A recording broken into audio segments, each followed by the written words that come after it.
So, you want to be a product leader. You're a product manager, maybe a senior product manager, a product owner, somebody that you want to take that next step in your career, and you want to change from being an individual contributor to a person that is managing or helping teams, leading teams to actually achieve those visions, those goals that you have. So let's talk about 4 steps that are going to help you to get that product leader position that you're looking for. The first of all, and probably very obvious, you have to be more strategic. And being strategic is something that people love to talk about, being strategic, and then the reality is that what they are talking, they don't talk much about being strategic. Being strategic is that you understand where you want to go and what are those difficult steps that you're going to have to take to get you there. What are those areas where you're going to have to focus to get to that vision of solving that problem that your customers have? The best example that I come up with always is Tesla and how Tesla have managed to outcompete other EV manufacturers in this EV race that there is nowadays. And it's not just about creating great vehicles. It's not just about the actual product itself, which is great and probably much better than others. But it's also about all the other problems that all those customers have to get to adopt the products, the cars. So here, Tesla have 2 clear strategies from my point of view that help massively the adoption of these cars or their own cars. One is the supercharger network, which help those people that had the cars to reduce the range anxiety that was a real thing, especially back in the day, still is, but it's in a much better position nowadays. But being able to have a network and that the car tells you where you had to drive, which stops you had to take in order to get to your destination. So it makes sure that given the battery that you have left, where you should be charging in order to get to the place that you want to go. This is a massive change compared to what the competitors were doing. The competitors were just doing cars and not bothering much about the charging network other than just partnering with some provider. And well, then it was up to the drivers to try to figure that out. The other one was improving the efficiencies in the process of creating vehicles. And this is where they created the gigafactories plus the gigapress, plus all these processes that they have been putting into making building the cars a much more efficient process than what other companies have. And in a way that they don't just create the version of the car and then they keep on rolling that same version for 2 or 3 years or whatever number of years. They are actually changing the process continuously, not daily, obviously, but improving it all the time. This has changed a lot the way of producing the cars, and they have been able to achieve profitability much faster than other car manufacturers. This is what being strategic is all about.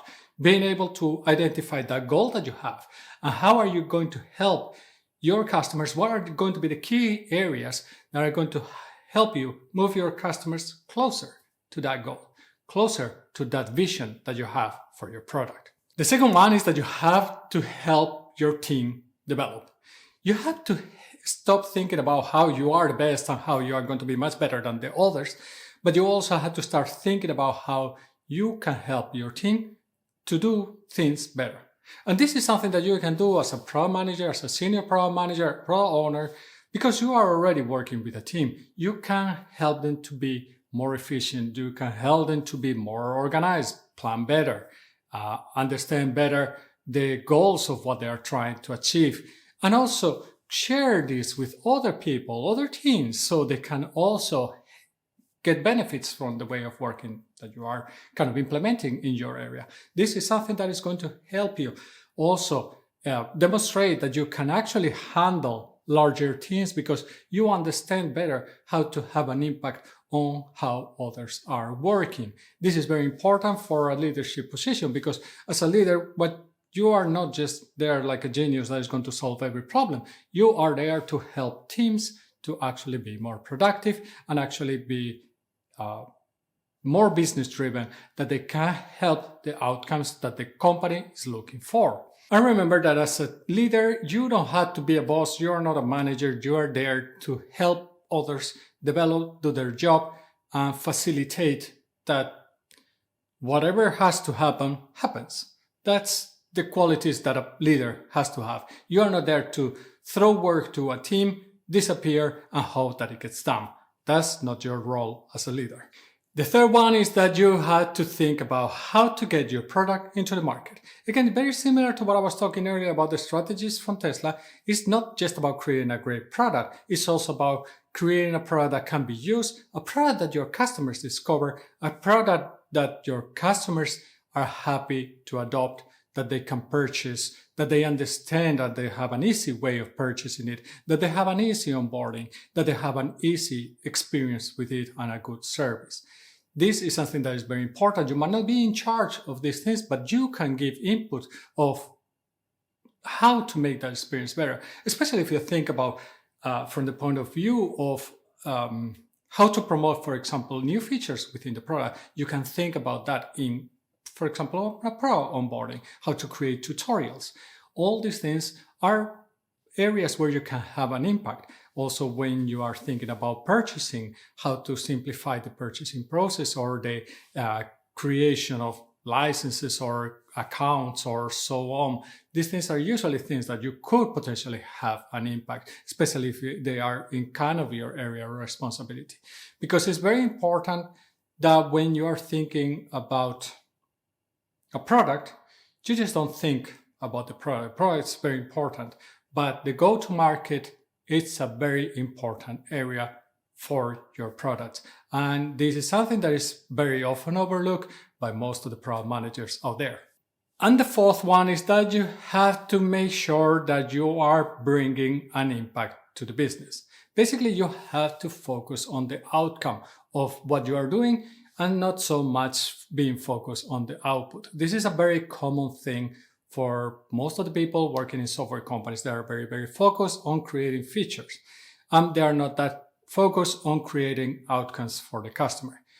The problem of being focused on creating features is that you are just worried about maintaining a backlog and maintaining a list of features that you just have to push out and give them to your customers. On the other hand, what you want to make sure that you focus on is that you are building outcomes for the customers, basically that you are helping them solve their problems. And yes, this is done by features, but you have to not think from the features perspective, but from the benefits to the customer. Also, you have to take into account that most of us work in companies that are businesses who are working for profit. You also have to understand that there has to be a business impact on the features or the benefits that you are creating for your customers. You have to reason all these things. So for example, if you have an idea or a need from a customer and another need from another customer, it is important that you understand how common are these needs, for example. So understand that what is the impact of me fixing this problem or me fixing this problem? How many people or how many customers does this problem affect compared to this other one?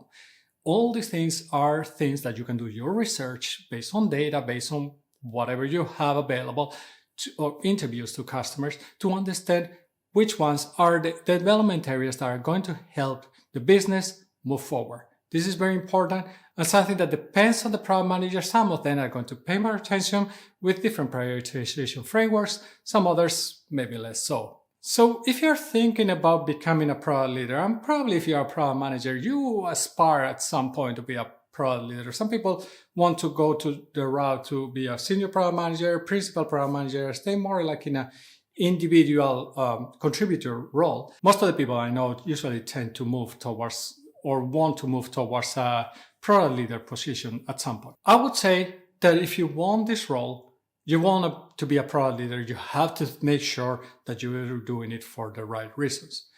If you want to be a product leader, it's because you want to have a big impact on the organization, that you are willing and wanting to help teams develop, to help teams to achieve their goals, that you are willing to help those, to work with those teams, to set goals, strategies, visions, whatnot, to actually make sure that they can accomplish the work that they had to do, and that you are doing this because you are also caring about your customers and making an impact on the business. And this is very important, that you understand that this is about you helping others and helping the organization as a whole to make sure that you are bringing the best solutions for the customers and that you're not doing this just because you want to be a manager. If you just want to be a manager, I'm sorry, I think you're not doing it for the right reasons and possibly you are going to fail. Because if that's all you want to be a team manager, most likely you are not going to check all the other boxes that companies are going to need for you to be a real product leader. I have been a product leader since 2017. If you want to hear more about my experiences as a product leader, go check out this video. I will see you in the next one, and remember, stay safe.